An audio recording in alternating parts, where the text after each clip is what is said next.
और मेजर ध्यानचंद के जीवन पर प्रकाश डालने के लिए मैं आमंत्रित करता हूं अपने विद्यालय के कैप्टन और खेल में जो जबलपुर संभाग का प्रतिनिधित्व कर चुके हैं राष्ट्रीय खेलों में, लक्ष्य मिश्रा। आइए।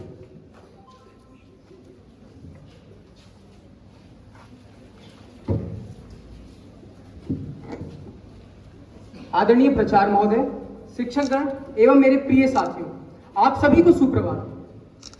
आज हम सब एक अत्यंत गौरवशाली अवसर पर एकत्रित हुए हैं। यह अवसर है मेजर ध्यानचंद जी की जयंती का, जिन्हें हम सभी हॉकी के जादूगर के नाम से जानते हैं। इस दिन को न केवल उनके योगदान के याद करने के लिए किया जाता है, बल्कि हमें यह भी सोचने का अवसर देता है कि कैसे खेलों के माध्यम से हम एक सशक्त, समर्पित और विकसित भारत की नींव रख सकते हैं। 29 अगस्त कोई साधारण तिथि नहीं है। यह उस युग पुरुष की स्मृति को समर्पित है, जिनकी हॉकी स्टिक में केवल एक गेंद नहीं चलती थी, बल्कि भारत का आत्मगौरव, आत्मविश्वास और आत्मबल झलकता था। जिस समय हमारा देश स्वतंत्रता के लिए संघर्ष कर रहा था, उस समय मेजर ध्यानचंद ने अपनी प्रतिभा से अंतर्राष्ट्रीय मंच पर भारत का परचम लहराया। जब भारत के पास संसाधन सीमित थे, तब उन्होंने अपनी लगन, कौशल और अपनी मेहनत से यह सिद्ध कर दिया कि संकल्प अगर सच्चा हो तो कोई भी बाधा रास्ता नहीं रोक सकती। उनके सम्मान में कुछ पंक्तियां कहना चाहता हूं कि जिसने छू ली थी सीमाएं खेल की हर बार,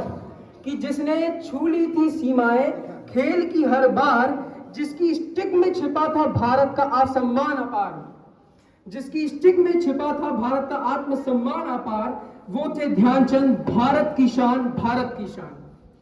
मेजर ध्यानचंद जी ने ओलंपिक खेलों में सन 1928, 1932 और 1936 में स्वर्ण पदक जीतकर भारत को गर्व से भर दिया था। उनके खेल कौशल की दुनिया दीवानी थी। कहा जाता है कि एक बार जब जर्मनी में तानाशाह हिटलर ने उन्हें अपनी सेना में उच्च पद देने का प्रस्ताव दिया, जिसे उन्होंने ठुकरा दिया। इतनी बड़ी सेना में जब एक बहुत बड़ा पद मिले, उसको ठुकराना एक बहुत बड़ी बात है। उसके लिए मैं आप सभी से एक बार कहना चाहता हूं कि मेजर ध्यानचंद जी के लिए एक बार जोरदार तालियां हो जाए।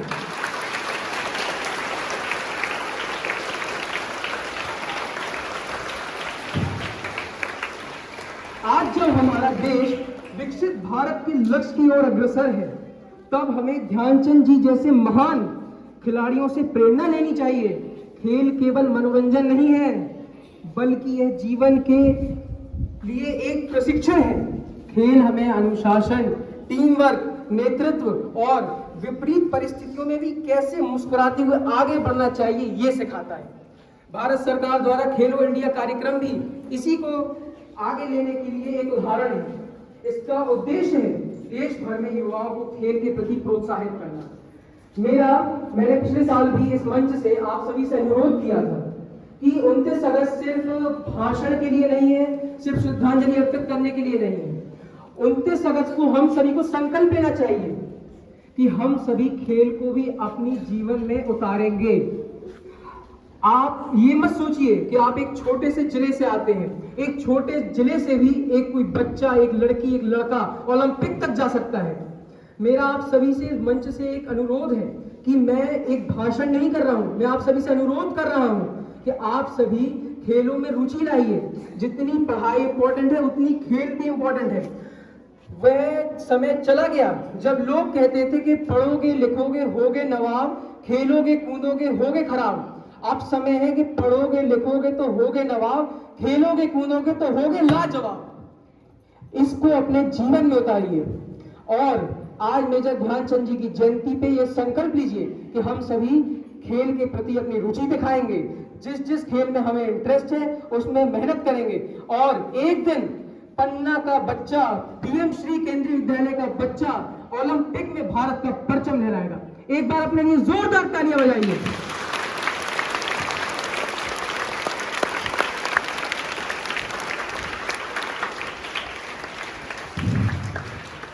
तो कौन कौन ओलंपिक में जाना चाहता है?